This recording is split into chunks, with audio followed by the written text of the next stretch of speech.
Hello everyone, नमस्कार, महादेव। मैं कौशल द्विवेदी आप लोगों के बीच में पुनः एक बार। और जैसा कि आप जानते हैं कि हमारे जो चैनल है फ्यूचर एजुकेशन हब, वो म्यूज़िक से रिलेटेड चीज़ें, कंटेंट आप लोगों के बीच में लेके अक्सर आता रहता है। लगातार आने का प्रयास भी हम करते हैं और आते भी रहते हैं। तो हमारा जो सेगमेंट चलता है वो तो मैक्सिमम हम प्रयास करते हैं किसी का जीवन परिचय लेकर के आएँ और भी कुछ अन्यतर जानकारी जो उससे रिलेटेड हो। आज थोड़ा सा डिफरेंट वे में आकर के हम ब्लैक बोर्ड के सामने आप लोग के वाइट बोर्ड के सामने आप लोगों के सामने खड़े हैं वाइट बोर्ड के साथ। तो उसका कारण ये है कि कुछ बच्चे ऐसे थे जिनको इंटरमीडिएट का एग्ज़ाम देना है और वो थोड़ा सा परेशान थे। उनका था कि सर किस तरह से क्वेश्चन आते हैं और किस तरह से हम लोग तैयारी करें और कैसे हम मार्क्स अच्छे गेन कर सकते हैं। तो मैंने कुछ क्वेश्चंस बनाए हुए हैं। पूरी डिटेलिंग में तो नहीं हमने क्वेश्चन बनाए हैं, लेकिन अब ऑप्शन हमने नहीं दिया हुआ है, क्वेश्चन हमने बनाए हैं। इस तरह से क्वेश्चन आपसे पूछेगा बोर्ड और उसके उत्तर को आपको देना होगा, उसमें से टिक करना होगा कौन सा सही है।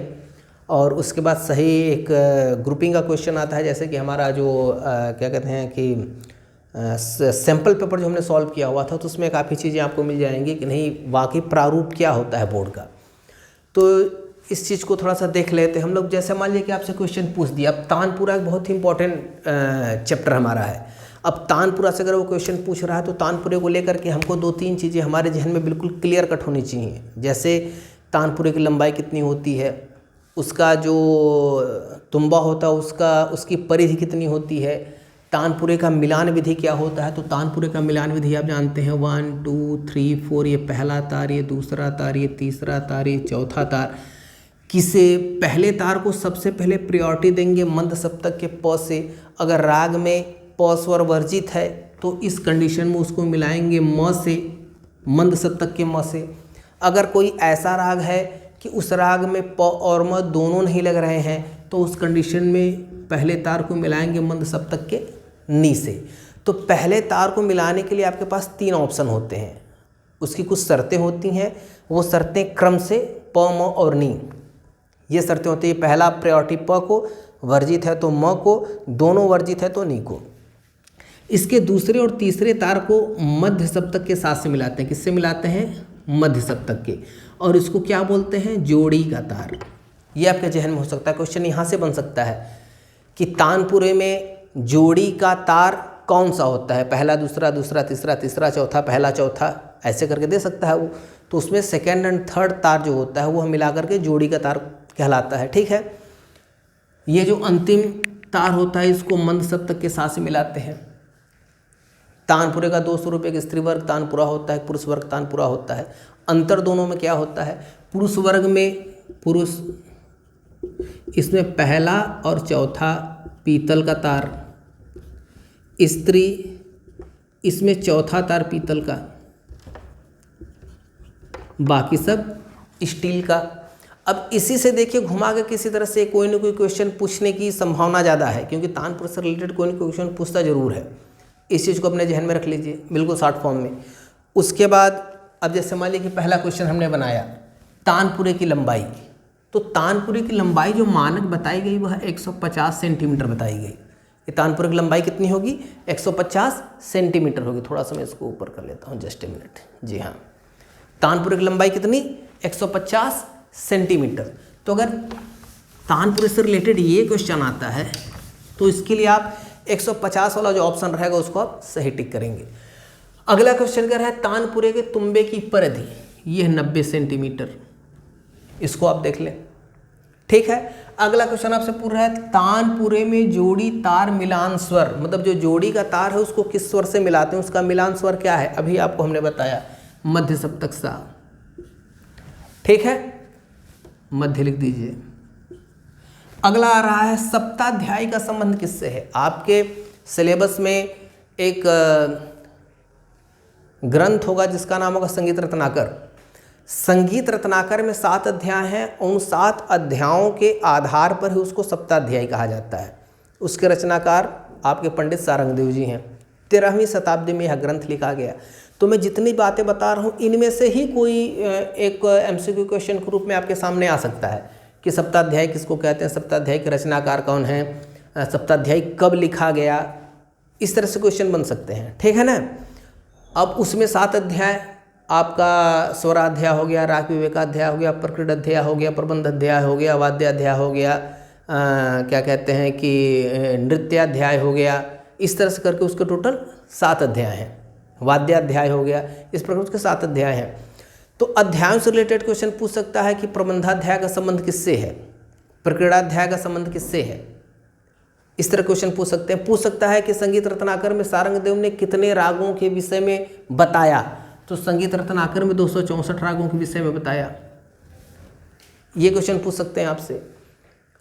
और 10 विधि राग वर्गीकरण एक शब्द है जो कि आपके राग विवेकाध्याय से जुड़ा हुआ है, तो वहाँ पे पूछ सकता है कि राग विवेकाध्याय 10 विधि राग वर्गीकरण का संबंध किससे है, तो राग विवेकाध्याय से है। ठीक है ना। उसमें राग, राम राग, उपराग, भाषा, विभाषा, अंतर्भाषा, रागांग, भाषांग, क्रियांग और उपांग, इस तरह करके 10 पार्ट उसके हैं। उसके बारे में पूछ सकता है कि इनका संबंध किससे है। उन सब के अंतर्गत स्वर बताया गया, लेकिन इतना डेप्थ में पूछना नहीं चाहिए उसको, लेकिन उसको भी आप एक बार देख लीजिएगा। ठीक है ना, कि ग्राम रागों की संख्या 30 मान रहे हैं, रागों की 20 मान रहे हैं, और क्या कहते हैं कि भाषा की 96 मान रहे हैं। इससे किसकी कितनी संख्या माने, इसको आप देख एक नज़र अपने जहन में रखिए। इस तरह क्वेश्चन पूछ सकता है। तो आपके सामने क्वेश्चन पूछा गया सप्ताध्यायी का संबंध किससे है। अगर ऑप्शन में नाम दिया हुआ है, अहोबल दिया है, लोचन दिया हुआ है, दामोदर पंडित दिया हुआ है और पंडित सारंगदेव दिया हुआ है, तो आप सारंगदेव लिखेंगे। अगर ग्रंथों का नाम लिखा हुआ है कि पारिजात दिया हुआ है, राग तरंगड़ी दिया है, संगीत रत्नाकर दिया है, नाट्य शास्त्र दिया है, तो इस कंडीशन में आपको क्या करना है, यहाँ पे वैसा नाम सारंगदेव, संगीत रत्नाकर, जो आपके पास ऑप्शन अवेलेबल है उस ऑप्शन के अकॉर्डिंग आप इसका उत्तर देंगे। अगली चीज, अहोबल ने रचना की। जिस तरह संगीत रत्नाकर ग्रंथ आपके सिलेबस में है, वैसे एक संगीत पारिजात आपके सिलेबस में होगा। अब पारिजात को लेकर के भी तमाम क्वेश्चन बन सकते हैं, उसको वहाँ पे एक नज़र मुख्य रूप से देख लीजिए। इससे पारिजात ग्रंथ संस्कृत में लिखा गया, पारिजात ग्रंथ 1650 में लिखा गया, पारिजात ग्रंथ आगरा के धनगढ़ नामक स्थान पर लिखा गया, पारिजात ग्रंथ अहोबल जी द्वारा लिखा गया, पारिजात ग्रंथ का फारसी में अनुवाद पंडित दीनानाथ ने किया, पारिजात का हिंदी में अनुवाद कलिंद ने किया। 8 अध्याय इसमें है, 122 रागों की चर्चा इसमें अहोबल ने की। ठीक है, स्वराध्याय, ग्राम अध्याय, मूर्छनाध्याय, जाति अध्याय, समय अध्याय से करके 8 अध्याय में उन्होंने इस चीज़ को पूरी तरह से समझाया। वीणा के तार पर लंबाई को आधार बनाते हुए सबसे पहले स्वरों की स्थापना करने का श्रेय भी अहोबल जी को जाता है। ये बात भी पूछा जा सकता है, तो एक बार आप इस चीज़ को डिटेलिंग के साथ देख लीजिए। देखिए एमसीक्यू आप तभी सॉल्व आउट कर सकते हैं जब आप उस टॉपिक की डिटेलिंग अपने पास रखे हों। समझ रहे आप। अगर आपके पास डिटेलिंग नहीं है तो एमसीक्यू का जवाब देना बड़ा कठिन होता है, क्योंकि वो या तो पूरा सही होता है या तो पूरा गलत होता है, बीच का कोई रास्ता नहीं होता। ठीक है भैया, तो आप इस चीज़ को देख सकते हैं। मान लीजिए क्वेश्चन पूछा गया अहोबल ने रचना की, किसकी रचना की भैया, पारिजात की। संगीत पारिजात नाम उसका है। ठीक है, संगीत पारिजात। आई बात समझ में। पारिजात में कितने रागों की चर्चा की गई, अभी हमने आपको बताया 122 रागों की चर्चा की गई। अब ये देखिए स्वर का कंपन काल 3/4।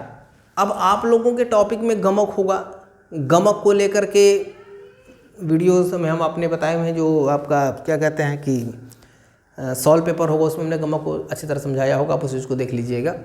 अब आप लोगों ने हम लोगों का जो हिंदुस्तानी पद्धति संगीत है, इसमें सारंगदेव द्वारा जो गमक की जो प्रक्रिया बताई गई उसके अकॉर्डिंग गमक बताए गए। 15 गमक माने गए हमारे यहाँ। गमक को कंप नाम से भी जाना जाता है, तो कंप दे करके अगर पूछ देता है तो कन्फ्यूज नहीं होना है, कंप का मतलब गमक ही होता है। अब उसमें आपका आ जाएगा आंदोलित आ जाएगा, लीन आ जाएगा, स्फुरित आ जाएगा, कुरला आ जाएगा, कंपित आ जाएगा और आहत आ जाएगा, गुम्फित आ जाएगा। इस तरह करके 15 गमक टोटल आपको मिलेंगे। अब उसमें क्या होता है कि मात्रा काल में कंपन काल की वैल्यू को ऐड करके उसका नाम होता है। आप उन चीज़ों को एक बार एक नज़र पूरी तरह देख लीजिएगा। 3/4 प्लावित हो जाएगा। ठीक है, इस तरह से आप इसको देख लेंगे। अगला कृष्णराव शंकर पंडित का घराना। अब आपके सिलेबस में 3 लोगों की जीवनी होगी, फैयाज खां की होगी, बड़े गुलाम अली खान साहब की होगी, कृष्णराव शंकर पंडित जी की होगी। तो इनकी आप जीवनी एक नज़र पढ़ लीजिएगा, कब कौन से अवार्ड पाए हुए हैं, ठीक है, किस घराने से इनका संबंध है, गुरु कौन है, इनकी रचनाएं कौन कौन सी हैं। रचनाओं के बारे में पूछ सकता है, क्योंकि जितने बड़े कलाकार हैं वो बड़े इसीलिए हैं क्योंकि आज भी उनका जो दिया हुआ उपहार या आशीर्वाद है वो हमारे लिए आज भी उतना ही ज़्यादा इम्पोर्टेंट है, इसीलिए हम उनको पढ़ रहे हैं, ठीक है ना। उन्होंने इतना अपने जीवन को खपाया है इस विधा के लिए। तो कृष्णराव शंकर पंडित घराना, जैसा कि आप लोगों को बताया गया होगा, जहाँ आप लोग पढ़ रहे होंगे, ग्वालियर के थे, ठीक है। प्रेम पिया के नाम से कौन विख्यात है, प्रेम पिया के नाम से किसको जाना जाता है, तो आप लोगों को पता होगा कि आगरा घराने के जो फैयाज खान साहब थे, ठीक है, उनको प्रेम पिया के नाम से जाना जाता था। प्रेम पिया के नाम से वो एज ए लिरिसिस्ट रचनाएं भी किया करते थे, ठीक है ना। तो फैयाज खां साहब, ठीक है। ये भी पूछ सकता है कि फैयाज खां साहब का संबंध कहाँ से, इनका जन्म कब हुआ था, ये सारी चीज़ें पूछ सकता है, इसको आप देख लें। सारंगदेव ने कितने प्रकार के गमक माने, 15 प्रकार के, अभी कुछ देर पहले मैं आपको बताया हूँ। खटका को कैसे दर्शाया जाता है, अंतिम क्वेश्चन आपका जो है वो आपको भी दिख नहीं रहा होगा, चलिए अब दिखने भी लगेगा, जस्ट ए मिनट। चलिए, खटका कैसे दर्शाया जाता है, अक्सर ये क्वेश्चन पूछ देता है। तो भैया जो खटका होता है उसको कोष्ठक से दर्शाया जाता है। द्रुत लयकारे में 4 स्वरों का जो समूह होता है उससे खटके का निर्माण होता है, ठीक है। तो इस प्रकार से बाबू आपसे क्वेश्चन पूछा जाएगा, भैया आपसे क्वेश्चन पूछा जाएगा, आप इसकी तैयारी करें। आपके पास जो भी समय बचा हुआ है पेपर को देने के लिए, और बिल्कुल कूल माइंड होकर के इजी गोइंग आप भगवान का नाम ले अपना पेपर दें, सब मंगल होगा। अगर किसी तरह कोई दिक्कत होती है, परीक्षा से पहले आप वीडियो मेरा देख लेते हैं, आपको कोई डाउट होता है तो आप उस चीज़ को हमसे पूछ सकते हैं, मेरा नंबर स्क्रीन पे लिखा रहेगा। और अगर परीक्षा हो गई है तो फिर अगर भाई अपने इंटरेस्ट के लिए, अपनी जानकारी के लिए पूछना चाहते हैं तो भी आपका स्वागत है। इन्हीं बातों के साथ अपनी बात को मैं समाप्त करूंगा। अगर आपको मेरा कंटेंट पसंद आया हो तो आप प्लीज़ इसको शेयर करें, सब्सक्राइब करें, और अगर दूसरों से करवाते हैं तो विशेष आभार। इसी के साथ धन्यवाद।